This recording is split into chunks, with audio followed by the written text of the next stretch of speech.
Happy New Year, everybody. New year, new me. Same me, though. It's hard to believe that we're approaching 4 years of episodes in this series as I attempt to reach a $1 million net worth and a passive income of around $30,000 per year to achieve financial independence. Although with where my expenses are right now, I don't think a $30,000 per year passive income will really cut it anymore, but that was in 2020 dollars, so add 50% to that or so. Or maybe 100 or 150%, who knows.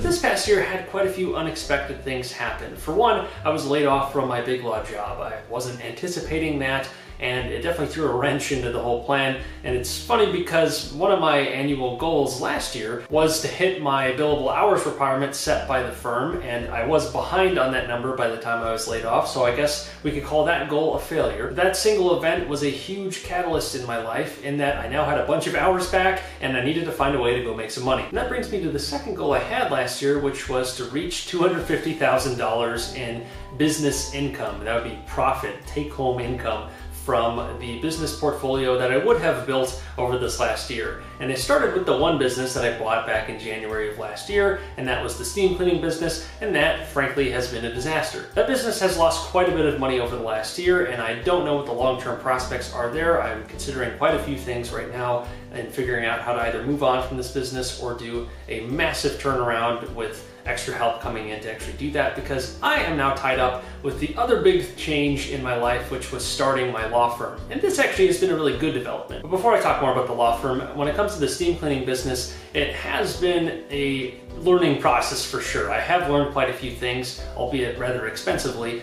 but I've learned a lot of tips and tricks, if you will, on hiring people and on how to not hire people and things to look for when you're actually running a business at a high level, and also the importance of having an operator involved, both for building culture and for keeping the ball moving forward, especially when the team is small. Because having an owner in there who's pushing the ball forward when the team is less than 5 people or less than 10 people, that one person is going to make a huge difference. Maybe if it was a massive team with 20, 30, 40 people, that one owner might be less important than, say, all of the middle managers. But then at that point, who's hiring the middle managers and who's making sure that the culture is built there? So I definitely have come to very much appreciate having someone with an ownership incentive driving the ship, or at least having a big role to play in building out the team and the culture of the team. And when I bought the business, I thought I wasn't going to have to spend very much time towards it at all, maybe just a few hours a week, and the status quo from the previous owner would be maintained. But the previous owner must have been doing a lot more active involvement than I would have appreciated at the time when I bought it. So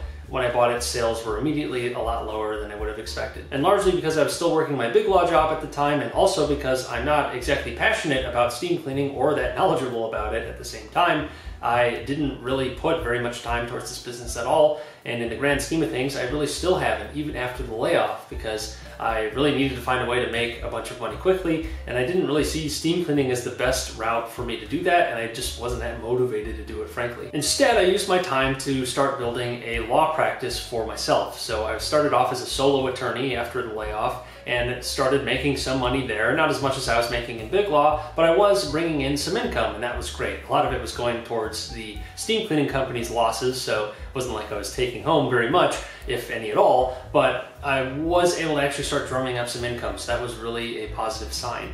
And if we fast forward to today, we now have 7 people on the team, and we're looking to hire more, and we've really started to scale very rapidly over the past few months since I really started spending a lot of time towards it. Over the summer, I was kind of confused as to what to do or where to start or what to work on. I worked somewhat on the steam cleaning business, somewhat on the law firm, neither very effectively, so I just decided to focus way more on the law firm, and that has already started to pay dividends. I'm optimistic that by the end of 2024, I should be able to get the law firm up to multiple millions of dollars in revenue for the year, and that would equate to hundreds of thousands of dollars in profit if all goes well and I'm doing the calculations correctly. Of course, doing calculations for a future event is always precarious, as my business ventures have shown. But I'm a lot more confident in this one, mainly because I've been working a lot more intensively in it, and I see a much clearer path to get to those higher levels because I've both worked in a large firm before, I've seen other law firms that have been successful, I talk with other law firm owners pretty regularly, so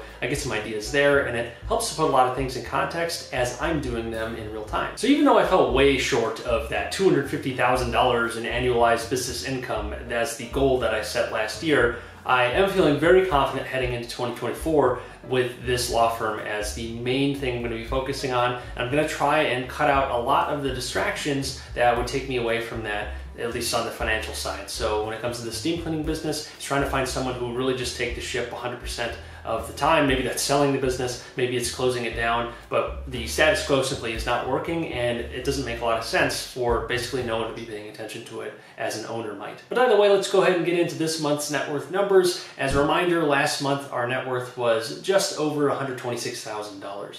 As always, let's start with the good stuff, the assets. The most major change here is the fact that our cash balance has been reduced pretty dramatically. A lot of that went towards debt paydown, which I'll get to in just a moment, but a lot of it was also invested into Duffley Law, the law firm, and I also spent a few grand towards my Chicago townhome, that Chicago rental property too, on the asset sheet, because there were some repairs that needed to be made. Actually, it was regarding the basement, which, if you're a longtime follower of the channel, that was the expensive basement that flooded and then we had to refinish and everything. As it turns out, there were new flooding issues, although not catastrophic ones like we had before, on the sides of the house, so we had to get it waterproofed, and we added the waterproof lining and added different draining systems for the dirt around the walls effectively, so they went into the sump pump properly. So that happened, and now the basement should be well defended against any future floods. But looking here at the steam cleaning business and Duffley Law, I've been writing down the value of the steam cleaning business more and more each time, so it's down to 80 grand now. I bought it for 170 or so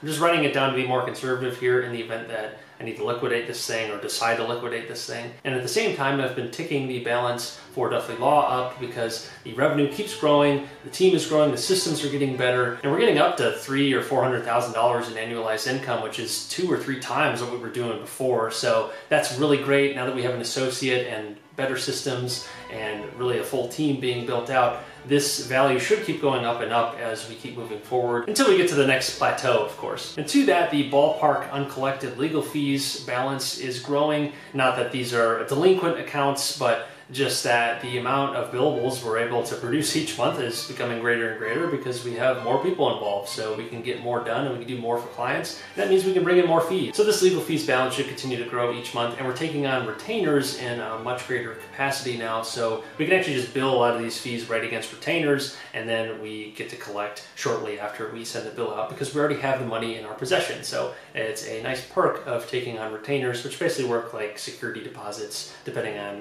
how we want to do it, but that's what we've been doing so far. This business loan is still outstanding. I know I said I was expecting to collect on it quite some time ago, but that is not the case yet.